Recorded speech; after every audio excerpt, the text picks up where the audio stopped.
When I first got into the board game hobby, I went to Gen Con, the world's largest board gaming convention, and there was this really cool auction with no minimums, no reserves, and one of the games that I picked up for only $3 was The Haunting House. I played it once, thought I played it incorrectly, watched this German review video to make sure I did everything correctly, and said, no, I played it correctly, played it another time, and said, man, this game really sucks. And then I put it on my shelf for like 10 years, and then I got it back out and played it again.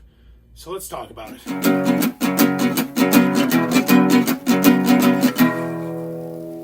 What does that even mean, Bowers Game? Ahoy there, YouTube! I'm back again today for another game review, and today I'm very excited to check out The Haunting House, a twisted strategy board game from Twilight Creations. This is for 2 to 6 players, ages 10 plus, and in The Haunting House, we'll take you to the table and show you exactly how it plays. Alright, so we're going to take you through how you're going to play Haunting House. At the beginning of the game, you're going to randomly set up a 6x6 grid and flip it over. And your goal is to go from the welcome spot, which is right down here, and you'll have your little meeples on there, or your little minis, I should say, all the way to the get out spot, which is right here, but it will move quite frequently throughout the game.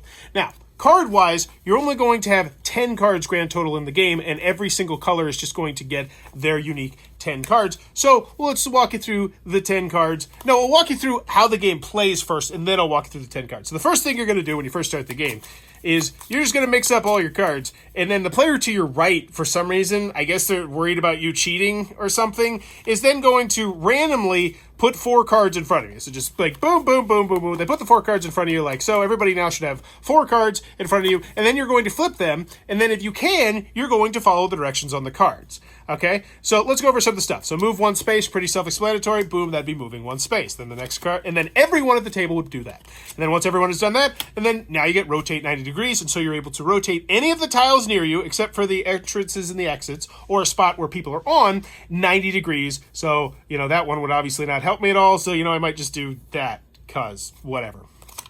And then move 2 spaces, pretty self-explanatory, rotate 180 degrees. So there's 4, so everyone's going to do that. Everybody will then do their 4 cards, one after the other, all right?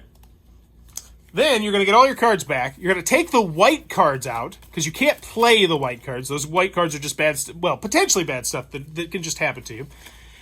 Then you're going to have 7 cards in your hand, and then you are going to choose what you program. So essentially, it's random programming, where the person just draws 4 cards and puts it in front of you, and then you are going to pick 4 cards, play them, and then once again, starting with the first player, which will have this little pawn, and then going around, you're going to do your 4 cards. It just clarifies, so you put out your 4 cards. I would do card 1, this player would do card 1, this player would do card 1, this player would do card 1, and then you move on to card 2.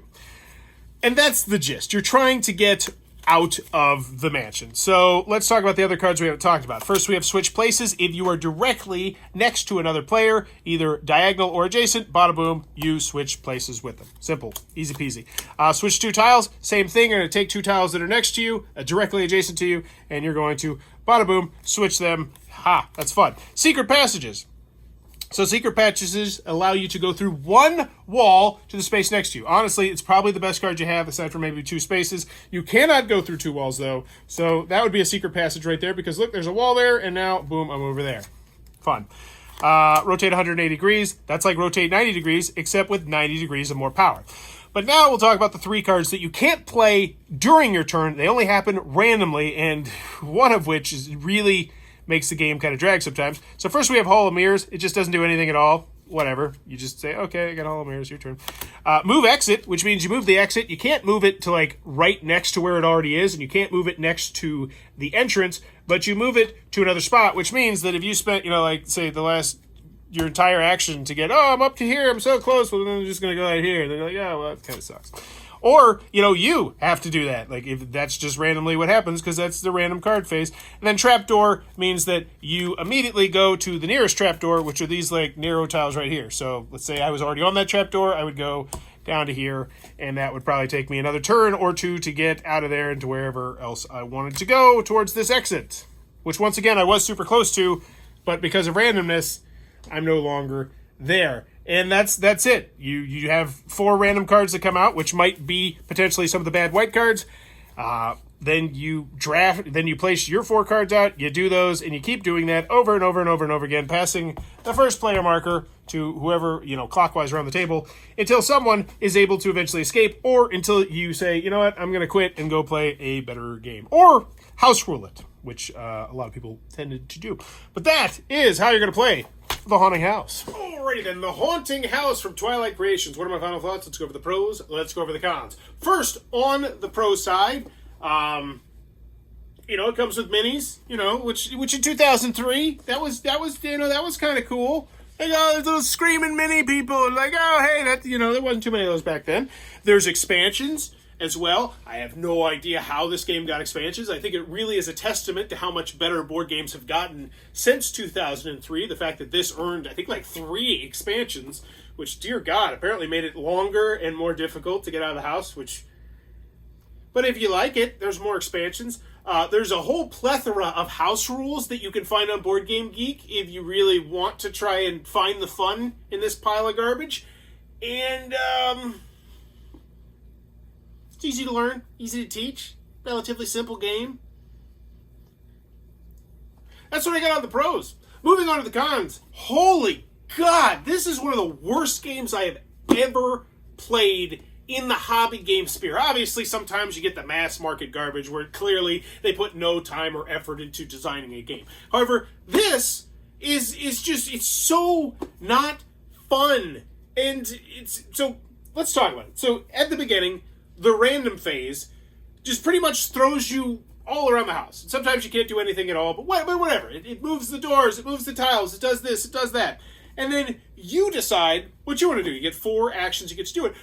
But the higher the player count you're at, the more the board's going to get mixed up before you get to take your actions, which means your actions might no longer work anymore, or might not be as optimal as you hoped, or, especially if you're playing at the higher player counts, the exit is going to move. So all this time and effort that you might have invested to get to the top left-hand corner, chances are, because there's only 10 cards, someone's going to flip over that exit card. So really, it just becomes a game of trying to camp near a corner and hope that eventually the exit will get to your corner. Because if you actually try to play the game in the spirit of the game, where it's like, all right, the exit's over here, I'm going to try and work my way over here, chances are that by the time you get over there, it's going to move, and then you're just going to have to go the other way, which is just going to be more turns wasted.